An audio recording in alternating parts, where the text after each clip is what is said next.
تحب العفو فاعف عني.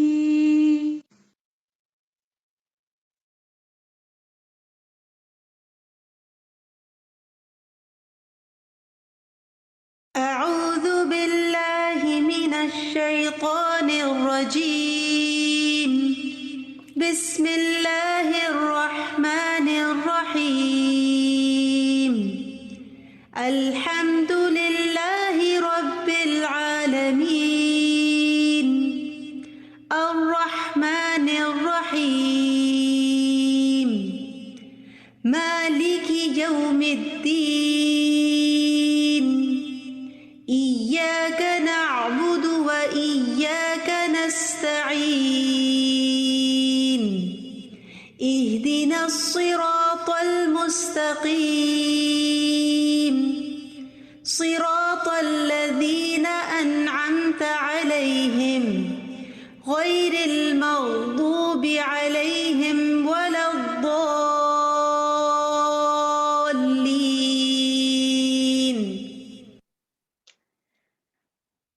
آمین یا رب العالمین. نحمده ونصلی علی رسوله الکریم. اما بعد فاعوذ باللہ من الشیطان الرجیم. بسم اللہ الرحمن الرحیم. رب اشرح لی صدری ویسر لی امری واحلل عقدۃ من لسانی یفقهوا قولی. ربی زدنی علما اللہم فقہنا فی الدین. اللہم انی اسألک علما نافعا ورزقا طیبا وعملا متقبلا. اللہم وفقنا لما تحب وترضى. اجعلنی ربی رضیا. اللہم اجعل عملی کلہ صالحا واجعلہ لوجہک خالصا ولا تجعل لأحد فیہ شیئا. آمین یا رب العالمین. السلام علیکم ورحمۃ اللہ وبرکاتہ. اہلاً و سہلاً مرحبا. کیسے ہیں آپ سب؟ خیریت سے ہیں؟ آخری عشرے کی ایک اور بابرکت اور قدر و منزلت والی رات. الحمدللہ اللہ نے اپنے کرم اور فضل سے ہمیں ایک اور دن کا روزہ اور ایک اور دن کی عبادت کا موقع دیا ہے. یہ آپ کی ہماری خوش نصیبی ہے کہ اللہ سبحانہ و تعالیٰ نے نیکی، خیر و بھلائی اور فلاح کمانے کا ایک اور چانس دیا ہے. اب یہ ہمارا کام ہے کہ ہم اس رات کے فضائل اور اہمیت کو جانتے ہوئے ایسے پروڈکٹیو کام کریں، ایسے مسنون اذکار اور دعائیں کریں جو بھلے زبان پر ہلکے اور پڑھنے میں آسان ہوں مگر میزان پر بہت بھاری ہوں. یاد رہے لیلۃ القدر کوئی عام رات نہیں بلکہ اپنی اہمیت اور فضیلت کے اعتبار سے یہ بے مثل رات ہے.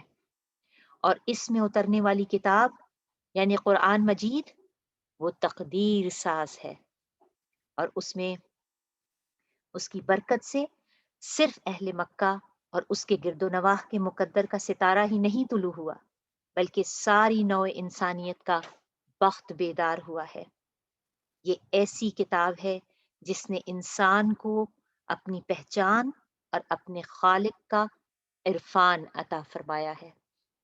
تو چلیں اس رات کے حوالے سے کچھ اور قیمتی حوالہ جات سننے اور سیکھنے چلتے ہیں اپنی پیاری استاذہ ڈاکٹر فرحت ہاشمی کے پاس. تفسیر سورہ القدر کنٹینیو کریں گے کل سے مزید آگے انشاءاللہ. اور بسم اللہ. سورة القدر. بسم الله الرحمن الرحيم. إنا أنزلناه في ليلة القدر وما أدراك ما ليلة القدر ليلة القدر خير من 1000 شهر تنزل الملائكة والروح فيها بإذن ربهم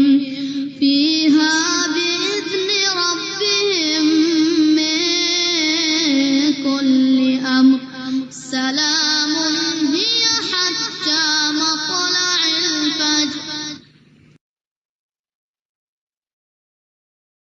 السلام علیکم ورحمۃ اللہ وبرکاتہ. کیا حال ہے سب کا؟ آج تو خوب رحمت کی بارش ہو رہی ہے. الحمدللہ. اللہ کرے کہ رمضان کی رحمتیں ہم سب سمیٹ سکیں. آج ہم انشاءاللہ دیکھیں گے رمضان و لیلۃ القدر، شب قدر کے بارے میں. نحمدہ و نصلی علی رسولہ الکریم، اما بعد فاعوذ باللہ من الشیطان الرجیم. بسم اللہ الرحمن الرحیم. رب اشرح لی صدری ویسر لی امری واحلل عقدۃ من لسانی یفقہوا قولی. لیلۃ القدر انتہائی سعادت کی رات ہے. اسی رات قرآن مجید نازل ہوا جو انسانوں کی ہدایت کا ذریعہ ہے. لیلۃ القدر خیر من الف شہر. لیلۃ القدر 1000 مہینوں سے زیادہ بہتر ہے. یہ رات طلوع فجر تک سراسر سلامتی کی رات ہے. اس رات کی فضیلت میں پوری سورۃ القدر نازل ہوئی.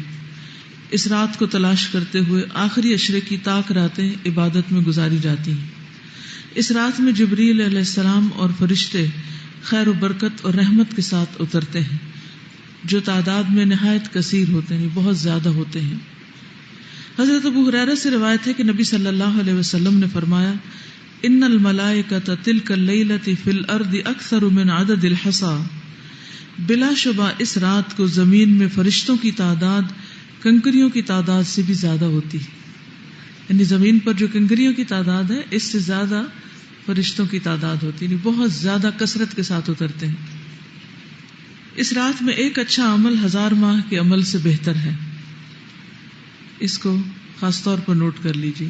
اس رات میں ایک اچھا عمل، یعنی آپ تسبیح کریں، حمد کریں، اللہ کا ذکر کریں، کوئی بھی صدقہ خیرات کریں، نماز پڑھیں، تلاوت کریں، کوئی بھی اچھا کام آپ کریں عبادت کا، تو وہ عام دنوں میں کرنے سے کہیں زیادہ بہتر ہے، یعنی 1000 ماہ کے عمل سے بہتر ہے. حضرت انس بن مالک سے روایت ہے کہ رمضان آیا تو رسول اللہ صلی اللہ علیہ وسلم نے فرمایا، یہ مہینہ جو تم پر آیا ہے اس میں ایک ایسی رات ہے جو 1000 مہینوں سے بہتر ہے. جو شخص اس رات سے محروم رہا وہ ہر بھلائی سے محروم رہا. جو اس رات سے محروم رہا وہ ہر بھلائی سے محروم رہا. اس رات کی سعادت سے صرف بد نصیب کو ہی محروم کیا جاتا ہے. تو اس لیے پوری کوشش کریں کہ اپنی انرجی کو سیو کریں اس رات کی خیر و بھلائی پانے کے لیے اور اچھے اچھے کام اس میں کرنے کے لیے. اصل بات ٹائم مینجمنٹ کی ہے. وقت تو ہمارے پاس 24 گھنٹے ہی ہوتے ہیں، پھر ہم نے چناؤ کرنا ہوتا ہے کہ اس کے اندر کون سے کام ہیں جو چھوڑے جا سکتے ہیں، جن کو کٹ ڈاؤن کیا جا سکتا ہے، جن کے بغیر بھی کام چل جائے گا، اور کون سے کام ایسے ہیں جن کو لازمی کر لیا جانا چاہیے. تو آپ سب کچھ تو نہیں کر سکتے کیونکہ آپ انسان ہیں، آپ کی لمٹس ہیں، لیکن زیادہ امپورٹنٹ کیا ہے، واٹس موسٹ امپورٹنٹ، تو اس کو آپ لے لیجیے. اسی طرح عام مہینوں کے مقابلے میں رمضان کے اس مہینے میں، پھر سارے رمضان کے مقابلے میں آخری عشرے میں، پھر سارے آخری عشرے کے مقابلے میں طاق راتوں میں، اور پھر طاق راتوں میں سے خاص طور پر لیلۃ القدر. یعنی آہستہ آہستہ انسان بہت سی غیر ضروری چیزیں چھوڑتا چلا جاتا ہے. اگر دیکھا جائے تو پورا رمضان ایک ٹریننگ پیریڈ ہے جس میں انسان کو غیر اہم کو چھوڑنے کے لیے ایک تربیت دی جاتی ہے کہ وہ کس طرح اپنی آخرت پر فوکس کر لیں. اب ہم دیکھتے ہیں کہ سارا دن کھائے بغیر بھی گزارا ہو رہا ہے نا، سارا وقت پانی پیے بغیر بھی گزارا ہو رہا ہے، اور بہت زیادہ بہتر فیل کر رہے ہیں پہلے سے. اسی طرح اور کئی کام ہیں جو ہم نہیں کر رہے رمضان کی وجہ سے، تو کام چل رہا ہے. اس کا مطلب یہ ہے کہ بعد میں بھی بہت سی چیزیں جو ہماری زندگی میں اکٹھی ہو گئی ہیں، غیر ضروری جنک قسم کی چیزیں، ان سب کو ہم مائنس کر سکتے ہیں اور کرنا چاہیے. یہی اس مہینے کا مقصد ہے. لیلۃ القدر کی تلاش رمضان کے آخری عشرے کی طاق راتوں میں کرنی چاہیے. حضرت ابن عمر کہتے ہیں کہ رمضان کے آخری عشرے میں شب قدر تلاش کرو، پھر اگر تم میں سے کوئی کمزوری دکھائے یا عاجز ہو جائے تو آخری 7 راتوں میں سستی نہ کرے. ایک ہفتہ جو ہے لاسٹ ویک، اس میں سستی نہ کرے. شب قدر کی راتوں میں قیام کرنا گناہوں کی بخشش کا باعث ہے۔ حضرت ابو ہریرہ سے مروی ہے کہ نبی صلی اللہ علیہ وسلم نے فرمایا، جو شخص ایمان اور ثواب کی نیت سے شب قدر کا قیام کرتا ہے اس کے پچھلے گناہ معاف کر دیے جاتے ہیں۔ پھر وہی بات کہ والقلب متوجہ الی اللہ، دل سارا اللہ کی طرف متوجہ ہو عبادت کرتے وقت، نہ کہ کسی کا مقابلہ یا کسی کے اوپر اپنی عبادت کی بڑائی جتانا۔ اجتماعی عبادت کی صورت میں کسی بھی قسم کے شور ہنگامے، یعنی جیسے لوگ مسجدوں میں اکٹھے ہوتے ہیں یا گھروں میں اکٹھے ہو جاتے ہیں کہ مل کے عبادت کر لیتے ہیں تاکہ اگر نیند آئے تو ایک دوسرے کو سپورٹ دیں اور جاگ سکیں، تو ایسی صورت میں اگر اکٹھے ہوں تو شور ہنگامہ، اونچی آوازوں میں باتیں نہیں کرنی چاہیے، گپ شپ نہیں ہونی چاہیے، لڑائی جھگڑے سے پرہیز کرنا چاہیے، اور پوری توجہ عبادت پر ہی رہنی چاہیے، اور ہر ایک کی اپنی اپنی رہنی چاہیے۔ ایسا نہ ہو کہ ایک دوسرے کو یاد دہانی کرانے میں ہی رات گزار دیں، کیونکہ عبادہ بن صامت سے مروی ہے رسول اللہ صلی اللہ علیہ وسلم ہمیں شب قدر کی خبر دینے کے لیے تشریف لا رہے تھے کہ دو مسلمان آپس میں جھگڑنے لگے۔ اس پر آپ نے فرمایا، میں آیا تھا کہ تمہیں شب قدر بتا دوں، لیکن فلاں اور فلاں نے آپس میں جھگڑا کر لیا اور اس کا معین وقت مجھ سے اٹھا لیا گیا۔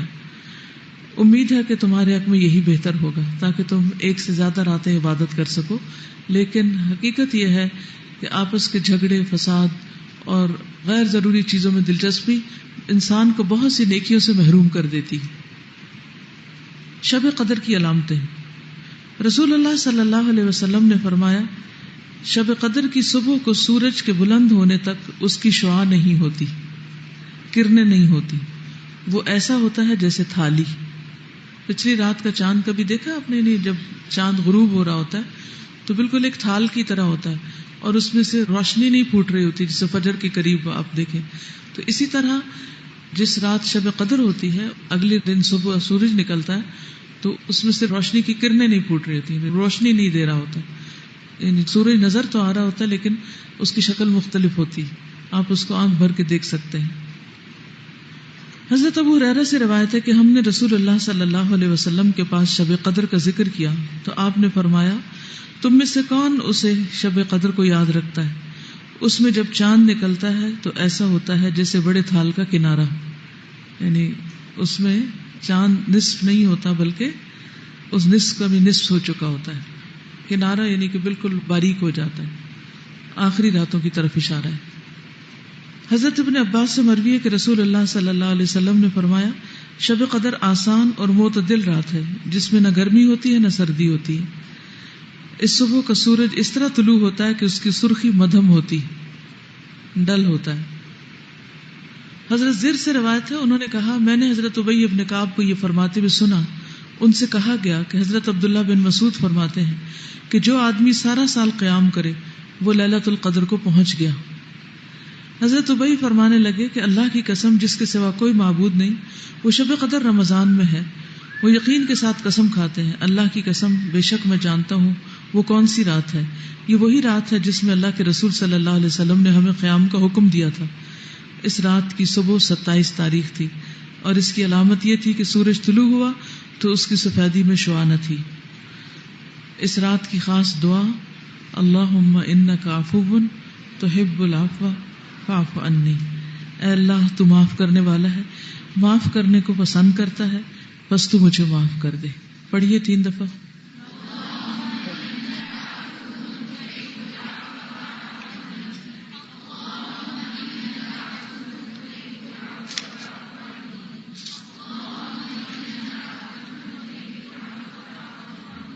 ٹھیک۔ کتنی خوبصورت بات ہے جو استاذہ نے آج ہمیں بتائی کہ اگر آپ آخری عشرے کی خیر و بھلائی کے سب خزانے جمع کرنا چاہتے ہیں تو اپنی انرجیز کو سیو کریں اور اپنے لیے ٹائم مینجمنٹ کے ساتھ پراپر پرائیورٹیز کو سیٹ کریں، غیر ضروری اور غیر اہم کاموں سے اجتناب کریں، لڑائی جھگڑا اور بحث و مباحثہ اس کے قریب تو بالکل نہیں جانا، کیونکہ یہ کوئی عام رات نہیں ہوتی بلکہ لیلۃ القدر کو جبریل علیہ السلام فرشتوں کے جمع غفیر کے ساتھ زمین پر اترتے ہیں اور ملائکہ کا یہ گروہ ہر بندے کے لیے دعائے مغفرت اور التجائے رحمت کرتا ہے جو کھڑے یا بیٹھے اللہ عز و جل کے ذکر میں مشغول ہوتا ہے۔ ایک اور روایت میں تو یہ بھی ہے کہ وہ ان سے مصافحہ بھی کرتے ہیں۔ سوچئے تو کتنا خوش نصیب اور بلند اقبال ہے وہ بندہ جو اپنی رات کو اپنے پروردگار کی یاد میں بسر کرتا ہے، اور جبریل علیہ السلام اور فرشتے اس کے ساتھ مسافہ کرنے کا شرف حاصل کرنے کے لیے آسمان سے اتر کر اس کے پاس آتے ہیں اور اس کی مغفرت اور بخشش کے لیے دعائیں مانگتے ہیں۔ اور کس قدر بے نصیب ہے وہ شخص جو اس رات کی قدر کو جانے بغیر اس رات میں اللہ کی نافرمانی کے تمام کام کر جاتا ہے۔ اچھا چلے، اچھے عمل کی بات ہوئی تو آپ کو ایک بات بتاتی ہوں۔ الہدا کی ایک اسٹوڈنٹ کے تعلیمی سفر اور ان کی سٹرگلز کے بارے میں بتاتی ہوں۔ وہ تقریباً 80 ایئرز اولڈ تھی اور حال ہی میں ان کا انتقال ہوا ہے۔ انا للہ و انا الیہ راجعون۔ اللہ ان کو جنتوں میں جگہ دے۔ اپنی ریٹائرمنٹ کے بعد انہوں نے قرآن کو سیکھنا اور سمجھنا شروع کیا۔ نہ صرف یہ بلکہ انہوں نے تعلیم القرآن کے کورس کو کمپلیٹ کیا، بلکہ ساتھ ساتھ گرامر اور تجوید بھی سیکھی۔ پھر حدیث کے کورس میں بھی داخلہ لے لیا۔ انہوں نے ایک ایک لفظ A to Z جو سنا اس کو قلم بند کیا اپنے ہاتھوں سے استاذہ کے لیکچرز کا۔ کمال بات یہ ہے کہ وہ اردو لکھنا اور پڑھنا نہیں جانتی تھی، مگر قرآن سے ان کو اتنا پیار تھا کہ یہ سب کچھ انہوں نے قرآن کے لیے سیکھا، یہاں تک کہ ان کے ہاتھ نے کام کرنا چھوڑ دیا کیونکہ وہ اتنا زیادہ لکھتی تھی۔ ان کی آنکھیں ڈرائی ہونا شروع ہو گئی، بیماری اور مزید بڑھاپے نے انہیں گھیر لیا۔ کتنا انسپریشنل سفر ہے ان کا، اور اتنے ہائی ایمز تھے ان کے، دن اور رات صرف قرآن کے لیے۔ اب میں اپنے بارے میں سوچتی ہوں کہ اگر اللہ تعالیٰ نے اتنے خوبصورت عشرے میں مجھے ان کی سٹوری ان کے بہترین اعمال کے حوالے سے سنوائی ہے، تو کیا مجھے ایسے کام نہیں کرنے چاہیے جس سے میرے لیے ڈھیروں ڈھیر اس طرح کا ثواب جمع ہو جائے؟ اب رمضان میں اگر مجھے لیلۃ القدر مل جائے تو کیا ہی بات ہے، میرا کیا ایک عمل 1000 سے ملٹی پلائی ہو جائے گا، اور میرے پاس بھی خیر و بھلائی کے بڑے خزانے جمع ہو جائیں گے۔ تو کیا کرنا چاہیے؟ میرا خیال ہے کہ سسٹر نبیلہ سے پوچھتی ہوں کہ شاید وہ مجھے کوئی ایسی بات بتا دیں جسے میں فوراً آج اپنے پلانر میں لکھ بھی لوں اور پھر آج ہی سے اس پر عمل شروع کر دوں۔ کیا کہتی ہیں سسٹر نبیلہ، آپ میری اس معاملے میں کچھ مدد کر سکتی ہیں؟ جی سبین، میرے پاس ایک حدیث ہے جس میں ہمیں نبی صلی اللہ علیہ وسلم نے سکھایا ہے کہ کس طرح تھوڑا عمل کر کے ہم بے شمار فضائل حاصل کر سکتے ہیں۔ اس سے ایک تو ہمیں اتباع سنہ کا ثواب ملے گا، اور دوسرے چونکہ ہم اس کو آخری عشرے کی متبارک رات میں پڑھیں گے تو اس کا اجر تو بے شمار ہو جائے گا، اور اگر آج کی رات تاک رات ہوئی تو پھر تو اس کا ثواب اور بھی زیادہ بڑھ جائے گا۔ رسول اکرم صلی اللہ علیہ وسلم نے فرمایا، کیا تم میں سے کوئی اس قابل نہیں کہ ہر روز 1000 فضائل حاصل کرے؟ ان لوگوں میں سے جو وہاں بیٹھے تھے ایک نے پوچھا، ہم میں سے ایک شخص ہر روز 1000 فضائل کیسے حاصل کر سکتا ہے؟ آپ صلی اللہ علیہ وسلم نے فرمایا، تلاوت کرو، سبحان اللہ، اللہ پاک ہے۔ 100 مرتبہ اس کی تلاوت کرنے سے 1000 فضائل قلم بند کر دیے جاتے ہیں اور 1000 برائیاں مٹا دی جاتی ہیں۔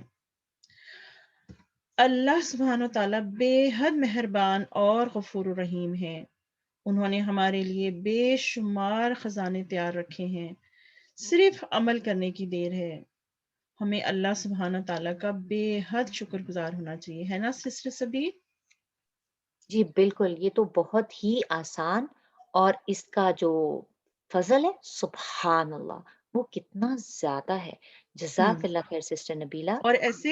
اور ایسے اعمال کرنے میں جلدی کرنی چاہیے تاکہ اس مختصر سی زندگی میں ڈھیروں نیکیاں کما سکیں، اور نہ صرف نیکیاں کمائیں، ساتھ ہی 1000 برائیاں بھی مٹا دی جاتی ہیں۔ ہمیں اور کیا چاہیے؟ اور جب ہمیں اللہ سبحانہ تعالیٰ کی بے حساب نعمتیں ملیں تو نہ صرف ہمیں اللہ کا شکر ادا کرنا چاہیے بلکہ استغفار کی کثرت بھی کرنی چاہیے۔ لیکن کون سا استغفار کریں جس کو کرنے سے اللہ سبحانہ تعالیٰ ہمیں بخش دیں اور ہم آخرت میں کامیاب ہو جائیں اور جنت میں جا سکیں. سسٹر شکریہ، آپ کیا کہتی ہیں؟ جی سسٹر نبیلہ، جزاک اللہ خیر. سبحان اللہ، واقعی آپ نے کتنی بڑی اور زبردست بات ہمیں بتائی ہے کہ کتنی دفعہ ہم ایسے کام کرتے ہیں جو ہم کر سکتے ہیں لیکن صرف اپنی سستی کی وجہ سے یا کسی بھی عذر یا بہانے کی وجہ سے ہم نہیں کر پاتے، حالانکہ ہمارے اندر اللہ نے وہ صلاحیت رکھی ہے کہ وہ کام ہم کر سکتے ہیں، لیکن چونکہ ہم وقت کا صحیح استعمال نہیں کرتے تو ہم سے وہ مواقع چلے جاتے ہیں.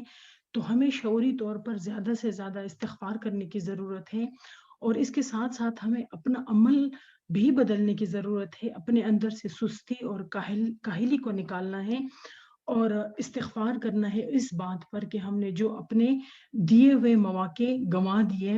سبحان اللہ. تو حدیث کے حوالے سے ہمارے پاس یہاں پہ ایک بڑا ہی خوبصورت سید الاستغفار کے حوالے سے ایک استغفار موجود ہے، اور وہ حضرت شداد بن اوس اس استغفار کے بارے میں فرماتے ہیں کہ نبی کریم صلی اللہ علیہ وسلم نے فرمایا کہ سب سے عمدہ استغفار یہ ہے، اور آپ صلی اللہ علیہ وسلم نے یہ بھی فرمایا کہ جس نے اس دعا کے الفاظ پر یقین رکھتے ہوئے صبح ان کو کہہ لیا اور اسی دن شام ہونے سے پہلے اس کا انتقال ہو گیا تو وہ جنت والوں میں سے ہے، اور جس نے اس دعا کے الفاظ پر یقین رکھتے ہوئے رات کو ان کو پڑھ لیا اور پھر اس کا صبح ہونے سے پہلے انتقال ہو گیا تو وہ جنت والوں میں سے ہے. سبحان اللہ، کتنی بڑی بات ہے کہ ایک 2 لائنوں کا استغفار ہے، اور اگر اس کو ہم پڑھیں گے تو اس کا اتنا بڑا اجر ہے. تو اس استغفار کو پڑھتے ہیں.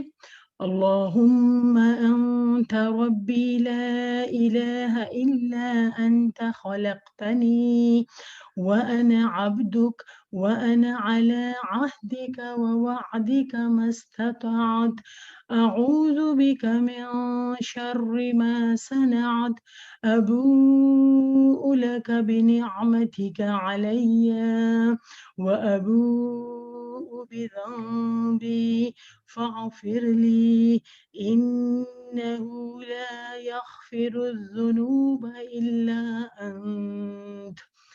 اے اللہ، تو ہی میرا رب ہے، تیرے سوا کوئی معبود نہیں. تو نے مجھے پیدا کیا اور میں تیرا بندہ ہوں، اور میں اپنی استطاعت کے مطابق تجھ سے کیے ہوئے عہد اور وعدے پہ قائم ہوں. میں تیری پناہ چاہتا ہوں ہر برائی سے جو میں نے کی. میں اپنے اوپر تیری عطا کردہ نعمتوں کا اعتراف کرتا ہوں اور اپنے گناہ کا اعتراف کرتا ہوں، بس مجھے بخش دیجئے، یقیناً تیرے سوا کوئی گناہوں کو بخش نہیں سکتا. آمین. اللہ تعالیٰ ہمارے سارے گناہوں کو بخش دے، چاہے جس قسم کی بھی گناہ ہیں. اس کے علاوہ ہمارے پاس یہاں پر ایک رکوع کی چھوٹی سی دعا ہے. اگر باقی دعاؤں کے ساتھ ساتھ اس دعا کو بھی ہم شامل کر لیں تو جو اکثر ہمیں شکایت رہتی ہے نا کہ ہمارے نمازوں میں خشوع نہیں رہتا، تو انشاءاللہ شعوری کوشش کے ساتھ انشاءاللہ یہ دعا پڑھنے سے ہماری نماز میں بہت اچھا خشوع آ سکتا ہے. اور وہ دعا کون سی دعا ہے جو ہمارے پیارے نبی صلی اللہ علیہ وسلم پڑھتے تھے؟ وہ دعا ہے سبحان اللہ وبحمدہ استغفر اللہ واتوب الیہ. سبحان اللہ وبحمدہ استغفر اللہ واتوب الیہ.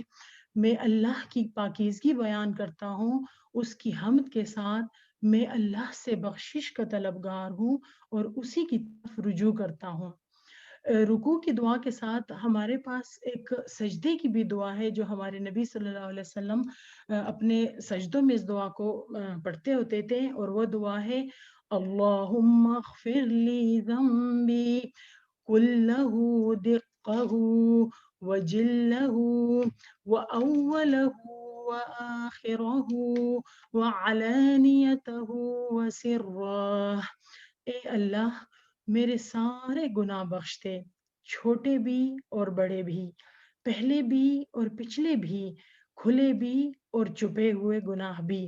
مطلب سارے دعاؤں کو کور کر کے اس دعا کو ہم نے مانگا ہے کہ اللہ جس قسم کے بھی گناہ جو ہے نا میرے سرزد ہوئے ہیں ان سارے کے سارے گناہوں کو آپ بخش دے. اس کے علاوہ ہمارے پاس سسٹر نبیلہ اور سسٹر سبین، ہمارے پاس ایک حمد ہے اور اللہ کا لاکھ لاکھ شکر ہے کہ اللہ نے ہمیں کتنی نعمتوں سے نوازا ہے، بھلائیاں عطا فرمائی ہیں، اور بہت سارے لوگ جو ہے نا ایسی زندگی کے لیے ترس رہے ہیں جو زندگی اللہ نے ہمیں نصیب فرمائی ہے۔ اور اپنی فیملی اور اپنے سرکل کے دوستوں میں سے اگر ہم دیکھیں تو بہت سارے لوگ جو ہے نا اس طرح کی زندگی نہیں گزار رہے ہیں جو اللہ نے ہمیں دی ہے۔ اور بہت سے علماء کہتے ہیں نا، بہت خوبصورت مثال ہے کہ نعمت جو ہے نا اس کی مثال ایک جنگلی جانور کی طرح ہے، تو اس کو ہم نے شکر کی زنجیروں سے قید کرنا ہے۔ مطلب کہ جتنا ہم شکر ادا کرتے جائیں گے اللہ تعالیٰ ہماری نعمتوں کو ہمارے پاس ہی رہنے دیں گے۔ اس کے علاوہ اس کے حوالے سے ایک حدیث بھی ہے، حضرت جویریہ رضی اللہ تعالیٰ عنہا سے روایت ہے کہ جب نبی کریم صلی اللہ علیہ وسلم فجر کی نماز کے بعد صبح سویرے ان کے پاس سے نکلے، وہ اپنی نماز کی جگہ پر تھی۔ چاشت کے وقت جب آپ صلی اللہ علیہ وسلم لوٹے تو دیکھا کہ وہ وہیں بیٹھی ہوئی ہے۔ آپ صلی اللہ علیہ وسلم نے فرمایا، تم اسی حال میں رہی جب سے میں نے تم کو چھوڑا؟ حضرت جویریہ نے کہا، جی ہاں۔ آپ صلی اللہ علیہ وسلم نے فرمایا، میں نے تمہارے بعد 4 کلمے 3 بار کہے ہیں، اگر وہ ان کلمات کے ساتھ تولے جائیں تو آج تم نے اب تک کہے ہیں، جو آج تم نے اب تک کہے ہیں تو وہی بھاری ہوں گے۔ اور وہ چھوٹے سے کلمات، کچھ الفاظ اگر ہم کہیں تو انشاءاللہ وہ بہترین تعریف ہے اللہ کی، اور وہ کیا ہے؟ سبحان اللہ و بحمدہ عدد خلقہ ورضا نفسہ وزنت عرشہ ومداد کلماتہ۔ سبحان اللہ و بحمدہ عدد خلقہ ورضا نفسہ وزنت عرشہ ومداد کلماتہ۔ پاک ہے اللہ اور اسی کی تعریف ہے، اس کی مخلوق کی تعداد کے برابر، اس کی ذات کی رضا کے برابر، اس کے عرش کے وزن اور اس کی کلمات کی سیاہی کے برابر۔ سبحان اللہ، کتنے خوبصورت کلمات ہیں، اور کتنے خوبصورت کلمات میں ہمارے نبی نے اتنی خوبصورت طریقے سے اللہ تعالیٰ کی تعریف کی ہے جو ہم کبھی کر ہی نہیں سکتے۔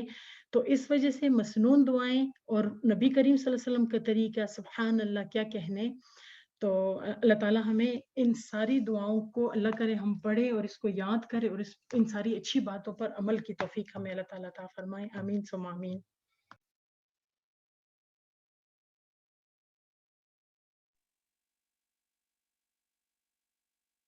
بہت ہی خوبصورت باتیں بتائی ہیں سسٹر، شکریہ، آپ نے مزہ آ گیا۔ آپ کی آواز میں سننے کا اتنا مزہ آ رہا تھا کہ میں آپ کو بتا نہیں سکتی۔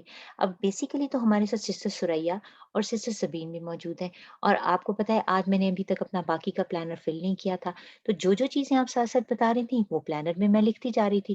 تو ایسا کرتے ہیں کہ سسٹر سبین سے ورنہ میں پوچھ لیتی ہوں کہ سسٹر سبین، میں اپنی باقی کی رات کو، جو کمپلیٹ میری رات ہے، اس میں کون کون سے ایسے عمل کروں، کیونکہ ابھی تو آخری راتیں ہیں، آخری دن ہے، اور ثواب کمانے کا مقابلہ، وقت کم اور مقابلہ سخت ہے۔ پلیز آپ مجھے کچھ ٹپس دیں اور میں ساتھ ساتھ اپنا پلانر فل کر لیتی ہوں۔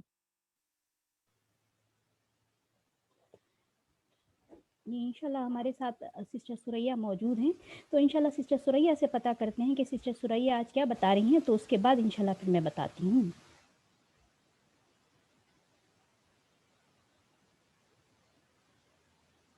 سسٹر سریا آپ روم میں ہیں؟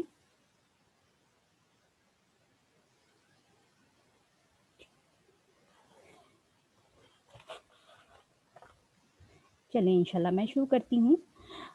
الحمدللہ آج جتنی بھی تمام سسٹر نے بہترین استغفار بتایا، رکوع کی دعا، سجدے کی دعا، اللہ کی حمد، اور خاص طور پر افضل عمل کے بارے میں بتایا، اور کل رات بھی ہم نے اپنی ڈائری کے پلانر کو خوبصورت نگینوں سے سجایا تھا، جس میں دعائے استفتاح، رکوع اور سجدے کی دعائیں، اور بہترین افضل عمل سبحان اللہ العظیم و بحمدہ تھا۔ تو میں نے تو اپنی جنت کے لیے کل رات سے ہی بہت سارے درخت لگائے ہیں۔ مجھے امید ہے کہ آپ سب نے بھی خوبصورتی سے بہت سارے درخت لگائے ہوں گے۔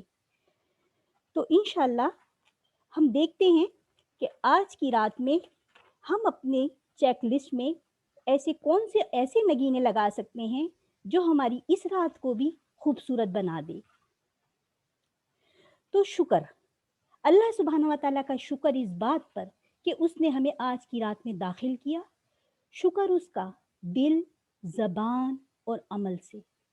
دل سے شکر کرتے ہوئے اللہ کے سامنے جھک جائیں اپنے عمل سے، زبان سے اس کی نعمتوں کا اعتراف کرتے ہوئے۔ آپ صلی اللہ علیہ وسلم نے حضرت معاذ رضی اللہ تعالیٰ عنہ سے فرمایا، اے معاذ، مجھے تم سے محبت ہے، بس تم یہ کہا کرو، اللہم اعنی علی ذکری کا و شکری کا و حسن عبادتک، اے اللہ مجھے اپنے شکر، ذکر اور اچھی عبادت کی توفیق عطا فرما۔ پھر قرآنی اور مسنون دعائیں۔ قرآنی اور مسنون دعائیں بک کے ذریعے قبولیت کے اوقات میں ان دعاؤں کے ذریعے اپنے رب کو پکاریں۔ آپ بھی کہہ اٹھیں گے، وَلَمْ أَكُمْ بِدُعَائِكَ رَبِّي شَقِيًّا، اے میرے رب تجھ سے دعا مانگ کر میں کبھی محروم نہیں رہا۔ اور پھر تسبیحات اور اذکار۔ اس کے بارے میں نبی صلی اللہ علیہ وآلہ وسلم نے فرمایا، اپنے رب کو یاد کرنے والے اور نہ کرنے والے کی مثال زندہ و مردہ جیسی ہے۔ آپ صلی اللہ علیہ وآلہ وسلم نے فرمایا، مفردون سبقت لے گئے۔ صحابہ نے پوچھا، اللہ کے رسول مفردون کیا ہے؟ آپ صلی اللہ علیہ وسلم نے فرمایا، کثرت سے ذکر کرنے والے مرد اور عورتیں۔ تو پیاری بہنوں، ہمیں بھی مفردون بننا ہے۔ اور پھر تہجد۔ آپ سب جانتے ہیں اللہ سبحانہ و تعالیٰ آسمان دنیا پر آ جاتے ہیں اور فرماتے ہیں، کون ہے جو مجھ سے مانگے اور میں اس کو دوں؟ تو خوب اللہ سبحانہ و تعالیٰ کے حضور عاجزی اور چپکے اپنی دعاؤں کو رب العزت کے سامنے گڑ گڑا کر مانگنا ہے۔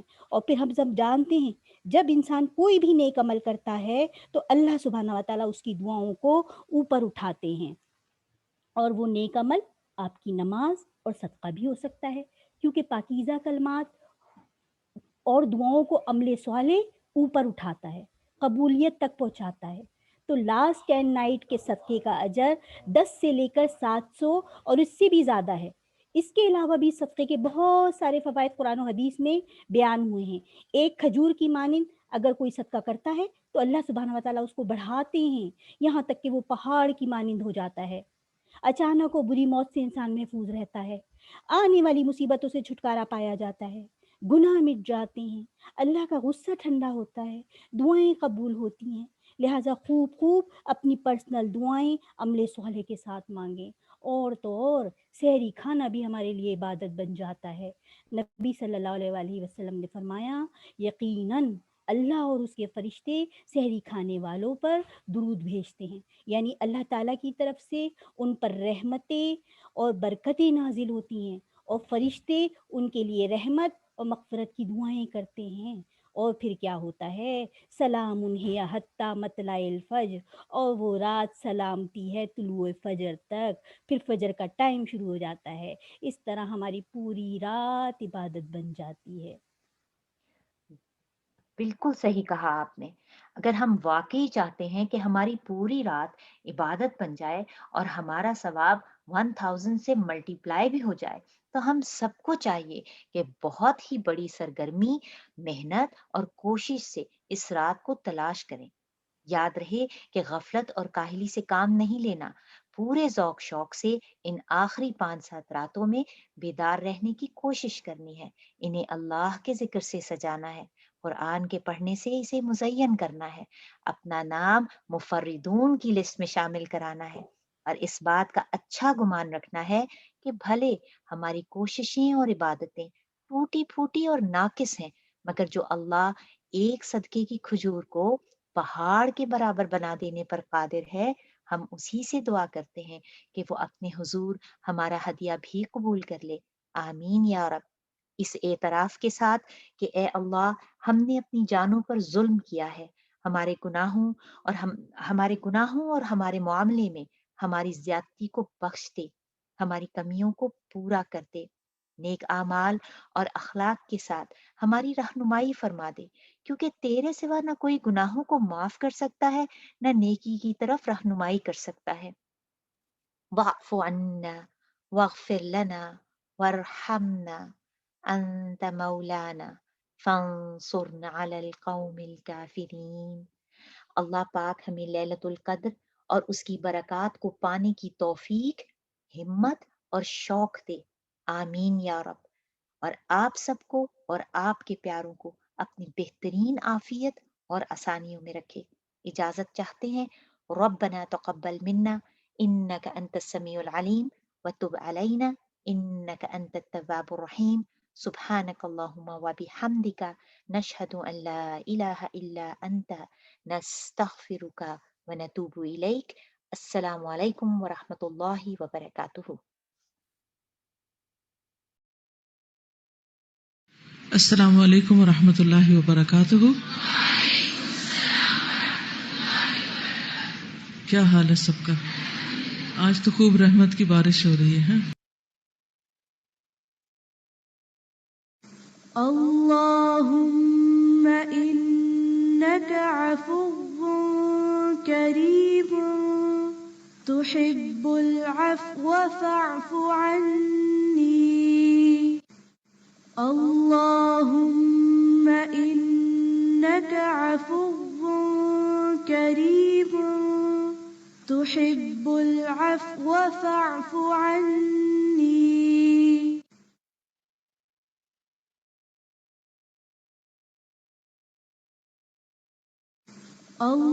اللهم إنك عفو كريم تحب العفو فاعف عني.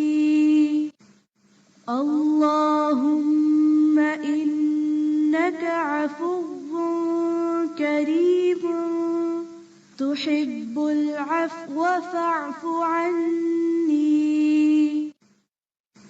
اللهم إنك عفو كريم تحب العفو فاعف عني. اللهم إنك عفو كريم تحب العفو فاعف عني. اللهم إنك عفو كريم تحب العفو فاعف عني. اللهم إنك عفو كريم تحب العفو فاعف عني. اللهم إنك عفو كريم تحب العفو فاعف عني. اللهم إنك عفو كريم تحب العفو فاعف عني. اللهم إنك عفو كريم تحب العفو فاعف عني. اللهم إنك عفو كريم تحب العفو فاعف عني. اللهم إنك عفو كريم تحب العفو فاعف عني.